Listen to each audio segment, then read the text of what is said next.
మేము నిన్నటి నుంచి ఒకే అంశం మీద డిఎస్సి మీద జరిగిన అవకతవకల మీద చర్చించాలి, సభలో చర్చించాలి, దాని మీద ఎంక్వైరీ జరగాలని చెప్పి నేను డిమాండ్ చేస్తున్నాం. ఇవాళ ప్రధాన పత్రికల్లో శాసనసభలో మాట్లాడారు అది మరి ఇక్కడ మాట్లాడడానికి ఎందుకు ఆడుతున్నారో మాకు అర్థం అవ్వట్లేదు. ఎందుకంటే వెనకెందుకు వేస్తారో మాకు అర్థం అవ్వట్లేదు. వాస్తవ విషయాలు అక్కడ చెప్పిన ఇక్కడ చెప్పొచ్చు కదా, ఇది చెప్పొచ్చు కదా. దీని తర్వాత చేస్తామని చెప్పి విద్యామంత్రి గారు ఉన్నారు కదా, విద్యామంత్రి గారు చెప్పానండి. అక్కడ చెప్పిన ప్రకటనలు ఎక్కడైనా సరే బయటైనా ఇంటైనా ఎక్కడైనా మాట్లాడతామని చెప్పారు కదా, చెప్పండి ఆ మాట ఎక్కడ. మేము అడుగుతున్నాం కదా, మా ప్రశ్నకు సమాధానం చెప్పండి. అందుకు మెగా డిఎస్సి మీద డిస్కషన్కి మీరు సమయం కేటాయించాలి. ఈ ప్రశ్నోత్తరాలు వాయిదా వేసినా సరే మాకు ఇప్పుడు దాని మీద చర్చించాలి. అది మా తాలూకా విన్నపం. దాని మీద తిరస్కరించడం జరిగింది. మీరు వేరే ఫార్మేట్లో రండి, లేదంటే మళ్ళీ ఒకసారి బీఎస్సీ పిలుస్తాను, బీఎస్సీలో మీరు డిసైడ్ చేసుకోండి, అంతే తప్ప మళ్ళీ మీరు ఒక్కసారి దాన్ని అలౌ చేయడం జరగదు. మీరు వేరే ఫార్మేట్లో రండి, లేకుంటే కనుక బీఎస్సీలో డిసైడ్ చేసుకోండి. Please sir.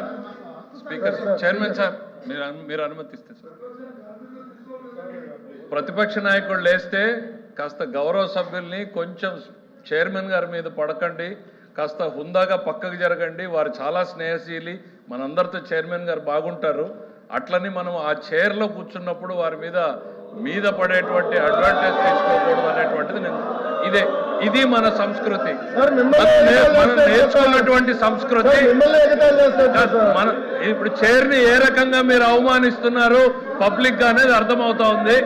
మనం నేర్చుకున్న సంస్కృతి ఇది అధ్యక్ష. నంబర్ 1, వారు రిప్లై వద్దంటే కూర్చుంటారు. అది వినండి.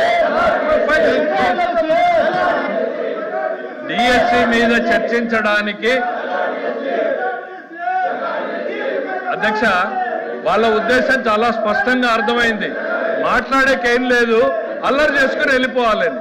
అరే ఆయన ఏదో లేవనెత్తాడు, మేము క్లియర్ గా చెప్పదలుచుకున్నాం. డిఎస్సి మీద చర్చించడానికి ఈ ప్రభుత్వం సిద్ధంగా ఉంది అనేటువంటిది నిన్న బిఎస్సిలో స్పష్టంగా మీ ఎదురుగా ఆయనకు చెప్పాం. వాళ్ళ మెంబర్స్ కూడా చెప్తున్నాను అధ్యక్ష, వాళ్ళు వినుండరు. దయచేసి వాళ్ళ మెంబర్స్ ఇంటే అర్థమవుతుంది అధ్యక్ష. తమరు ఉండాల్సిన దగ్గర ఫర్మ్ గా ఉండాలి అధ్యక్ష. కొంచెం తమరు ఫర్మ్ గా లేకపోతే సభ జరపడం కూడా కష్టమవుతుంది అధ్యక్ష.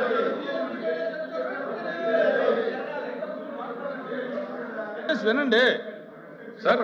గౌరవ ఎల్ఓపి గారు అడిగిన దానికి ప్రభుత్వం నుంచి మా స్పందన ఇచ్చినప్పుడు వినే ఓపిక ఉండాలి. వాళ్ళ అజెండా ఏమైనా ఉండొచ్చు, అజెండా అల్లరి చేసి బయటికి వెళ్ళిపోవడం అనే అజెండా అయి ఉండొచ్చు, చర్చ పెట్టాలనేటువంటి అజెండా అయి ఉండొచ్చు. గవర్నమెంట్ వారి సైడ్ నుంచి నిన్న తమరి సమక్షంలో చాలా డీటెయిల్డ్గా మా వాయిస్ని వినిపించాం. డిఎస్సి మీద చర్చించడానికి ఈ ప్రభుత్వం సిద్ధంగా ఉంది. నువ్వు వచ్చి కూర్చొని చెప్తారా మీరు లెజిస్లేటివ్ అఫైర్స్ మినిస్టర్ చెప్పేటప్పుడు ప్రభుత్వ ఆలోచనని వినకుండా మీరు డిక్టేట్ చేయాలనుకుంటే జరగదు. ఇంపాసిబుల్. ప్రజలు ఎవరు ప్రభుత్వాన్ని నడపాలి అనేటువంటి నిర్ణయాన్ని ప్రజలు డిసైడ్ చేశారు. ప్రభుత్వాన్ని ఎట్లా నడపాలి, ఏ సబ్జెక్టులు తీసుకురావాలనేది ప్రభుత్వం చాయిస్. దయచేసి మీరు అనుకున్నట్టు సభ జరగదు అన్న విషయాన్ని మీరు గుర్తుపెట్టుకోవాలి. ఇక్కడ we are here to discuss about the DSC. ప్రజలకు ఒకవైపు ఎల్నినోతో ప్రజలు ఇబ్బంది పడుతూ ఉంటే తాగునీరు, సాగునీరు, వ్యవసాయం ఏ రకంగా ఈ ప్రభుత్వం వాళ్ళని ఆదుకోబోతున్నాం అనేటువంటి బాధ్యతాయుతమైనటువంటి సమాధానం చెప్పాల్సిన మీరు నిర్లక్ష్యంగా ప్రజల పట్ల ఏమాత్రం కూడా అంకిత భావం లేకుండా, వాళ్ళ సమస్యల గురించి చర్చించకుండా కేవలం రాజకీయాలు చేయాలనేటువంటి ఆలోచనతో మీరు ఈ అల్లరి చేసేటువంటి కార్యక్రమం చేస్తున్నారు తప్ప రైతులు ఏ రకంగా ఇబ్బంది పడుతున్నారు, కృష్ణా డెల్టాలో రైతుల పరిస్థితి ఏంటి, గోదావరి డెల్టా ఏంటి, రాయలసీమ ఏంటి, ఉత్తరాంధ్ర ఏంటి, ఈ రైతుల సమస్యల గురించి ఒక్క నిమిషం మీరు మాట్లాడారా? తాగునీటి సమస్యల్ని ఏ రకంగా పరిష్కారం చేయాలనేటువంటి సలహా సూచనలు ఇచ్చారా? ఇన్ని ఇబ్బందులు రాష్ట్ర ప్రజానీకం, దేశం మొత్తం, ప్రపంచం మొత్తం ఎల్లినోతో సఫర్ అవుతా ఉంటే మీకు మాత్రం మీ నిన్నో జబ్బులు పట్టాయి. జేనినో జబ్బు వచ్చింది మీకు. మీ అజెండా మీకు తప్ప ప్రజల అజెండా మీకు అవసరం లేదు అధ్యక్ష. దిస్ గవర్నమెంట్ ఇస్ కన్సర్న్ అధ్యక్ష. ప్రజల అజెండానే మా అజెండా. ప్రజలకు అవసరమైనటువంటి ఎల్లినో మీద చర్చ పెట్టండి, ఆ తర్వాత మీరు డిఎస్సీని టేకప్ చేయండి అనేటువంటిది మీకు చెప్పాం. దానికి వీఆర్ స్టిల్ స్టికింగ్ ఆన్ అధ్యక్ష. ఎల్ఓపి గారు, లెజిస్లేటివ్ అఫైర్స్ మినిస్టర్ గారు రాష్ట్రం మీద, రాష్ట్ర ప్రజల మీద ఎంత అభిమానాన్ని చూపెడుతున్నారో మేము చూసాం. మరి ఈ అభిమానం అసెంబ్లీలో ఏమైంది అధ్యక్ష? ముందు డిఎస్సీ అక్కడ చర్చించిన తర్వాత ఏదైనా చర్చించారు కదా, మరి అక్కడ ఏమైంది అంటే అక్కడ లేదా ఇక్కడ వచ్చిందా? మేము మొదటగా ఎజెండాలో పెట్టింది మేము, వ్యవసాయం మీద చర్చించాలని అడిగింది మేము. డిఎస్సీ మీద చర్చించిన వెంటనే వ్యవసాయం మీద చర్చించండి, ప్రజలు ఇబ్బంది పడుతున్నారు, వర్షపాతం లేక, ఎరువులు దొరక్క, గిట్టుబాటు ధరలు లేక ఇబ్బంది పడుతున్నారు, అల్లాడుతున్నారు. ఎప్పుడు ఇలాంటి పరిస్థితులు ఈ రాష్ట్రంలో లేవు అని చెప్పింది మేము. ఇటువంటి పరిస్థితుల్లో ప్రజలను ఆదుకోవాలని చెప్పాం. మరి అసెంబ్లీలో మరి ఎందుకు పెట్టారు అధ్యక్ష? ముందు డిఎస్సీ పెట్టండి. అక్కడ లేదా? అక్కడ ప్రజలు కాదా? అక్కడ చర్చించిన ప్రజలు కాదా? అక్కడ వచ్చి వెళ్ళిన రెండో పెడతారు, ఇక్కడ వచ్చి మాత్రం పెడతారు. అంటే ప్రజల మీద ఎంత శ్రద్ధ ఉందో. క్వశ్చన్ అవర్ అయిన తర్వాత బిఎస్సీ పిలుస్తాము, బిఎస్సీలో డిసైడ్ చేసి మీరు అది లేదు, నన్ను పిలిచారు. ఓపెన్ చేయండి అధ్యక్ష. అధ్యక్ష అధ్యక్ష అధ్యక్ష అధ్యక్ష ఓపెన్ చేయండి. ఇప్పుడు 4 రోజులు పెట్టారు అసెంబ్లీని, ఇంకో 2 రోజులు పొడిగించండి, బిఎస్సీలో పొడిగించండి, మాట్లాడుకుందాం. మాట్లాడదాం. ఎంత ప్రజల మీద వాళ్ళకి అభిమానం ఉందో, ఎంత ప్రజల మీద మాకుందో అసెంబ్లీ కౌన్సిల్ తెలుసుకుందాం. ఇంకో 2 రోజులు పొడిగించండి. అది బిఎస్సీలో జరిగే కార్యక్రమం అండి. 4 రోజులు ఎందుకు పెట్టాలి? అది ఇక్కడ కాదు కదా మనం డిసైడ్ చేసింది, బిఎస్సీలో మాట్లాడు. సరే మీరు ఏమి ఇచ్చామో అధ్యక్ష, అధ్యక్ష జీవితంలో ఏ ఉద్యోగం ఇచ్చామో, జీవితంలో ఒక్కసారి డిఎస్సీ ఆయన కూడా మంత్రిగా ఉన్నాడు, వీళ్ళు డిఎస్సీ గురించి మాట్లాడతారు, మేము వినాలి. వాళ్ళందరూ గౌరవ సభ్యులు పైనకెళ్ళి డిఎస్సీ గురించి మాకు చెప్తారు, మేము వినాలి.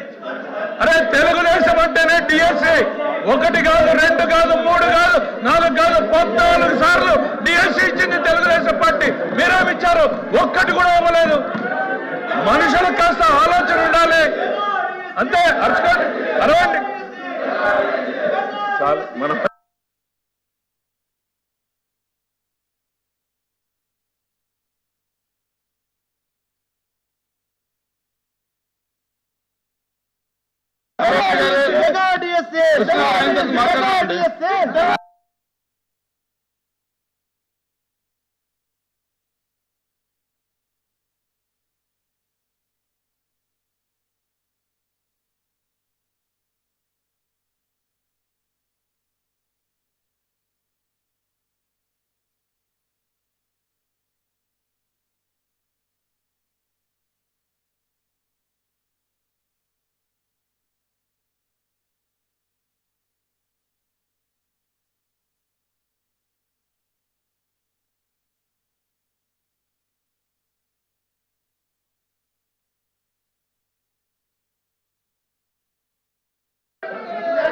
సార్ క్వశ్చన్ అవర్ నడుపుతానంత మరి చెప్పినప్పుడు దయచేసి కొంచెమైనా అర్థం చేసుకుని సహకరించి బిఎస్సీ పిలుస్తా అన్నారు, బిఎస్సీలో చర్చించుకుందాం. ఎందుకు సభని డిస్టర్బ్ చేస్తున్నారు అనేటువంటిది నేను అడుగుతా ఉన్నాను.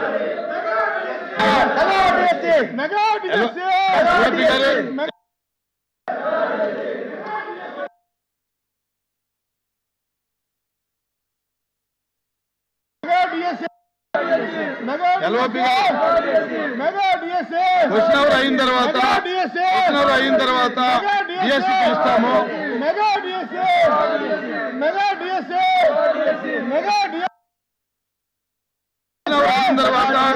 క్వశ్చన్ అవర్ అయిన తర్వాత బిఎస్సీ పిలుస్తాము, బిఎస్సీలో మీరు డిసైడ్ చేయండి. ఎల్ఓపి గారు మైక్ అంటే మేము మా పాయింట్ డిఎస్సీ తీసుకుని టైం ఫిక్స్ చేయండి, ఇప్పుడే ఫిక్స్ చేయండి టైం. అంతేగా డిఎస్సీ మళ్ళీ ఎందుకు ఇప్పుడు చెప్పండి. సభలో దయచేసి సభలో టైం టైం అనేది చెప్పండి. చెప్పండి అంతే ఏంటిది?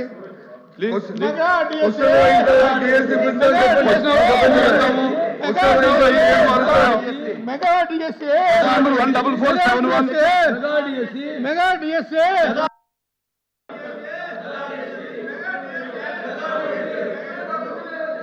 ఏ ప్రశ్నకు సార్ ఏ ప్రశ్న లేదండి ఈ ప్రశ్న మెగా డిఎస్ఏ 95 బక్ చట్టం కింద సెక్షన్ 51(1)(a) ప్రకారం అనుమతి ఇవ్వబడుతుంది. ఈ ప్రశ్నకు ప్రశ్న ఉత్తమనం కాదు. Mega DSA